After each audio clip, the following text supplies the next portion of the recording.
আসসালামু আলাইকুম ওয়া রাহমাতুল্লাহ। আলহামদুলিল্লাহি রাব্বিল আলামিন ওয়া সলাতু ওয়া সালামু আলা সাইয়্যিদিল আমবিয়া'i ওয়াল মুরসালিন ওয়া আলা আলিহি ওয়া আসহাবিহি আজমাইন। আউযু বিল্লাহি মিনাশ শাইতানির রাজীম। বিসমিল্লাহির রাহমানির রহিম।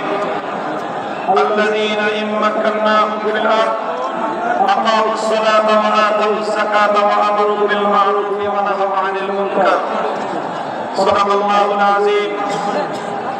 আন্দোলনের উদ্যোগে আয়োজিত খুলনা বিভাগীয় মহাসমাবেশে উপস্থিত সংগ্রামী সভাপতি ইসলামী আন্দোলন বাংলাদেশের মোহতারাম আমির পীর সাহেব চরমনাই হযরত সৈয়দ মুফতি মোহাম্মদ রেজাউল করিম, উপস্থিত সম্মানিত প্রধান অতিথি বাংলাদেশ জামাত ইসলামের আমির জনাব ডক্টর শফিকুর রহমান সহ আন্দোলনরত 8 দলের কেন্দ্রীয় নেতৃবৃন্দ, বিভাগীয় জেলা নেতৃবৃন্দ, সর্বস্তরের খুলনা বিভাগের প্রাণপ্রিয় আমার তৌহিদি জনতা, সর্বস্তরের বাংলাদেশের নাগরিকবৃন্দ,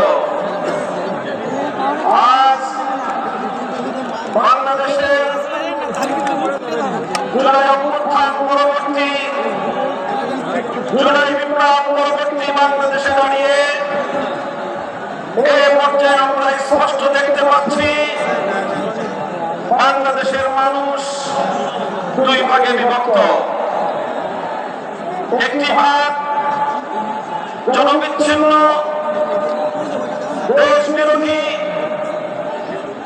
বিদেশি আধিপত্যবাদের এজেন্ডা বাস্তবায়নকারী ভিন্ন দেশের দালাল এবং ভিন্ন দেশের প্রতিনিধি একটি গোষ্ঠী বাংলাদেশে আছে। আরেকটি পক্ষ বাংলাদেশের স্বাধীনতাকামী, বাংলাদেশের দেশ এবং জনগণের অধিকার রক্ষায় তারা তৎপর। এই হল দুই পক্ষ।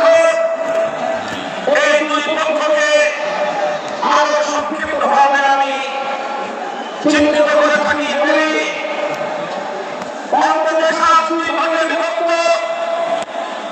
এক ভাগ 72-এর ভাষা বৃদ্ধি, আরেক ভাগ 2024-এর বিপ্লব।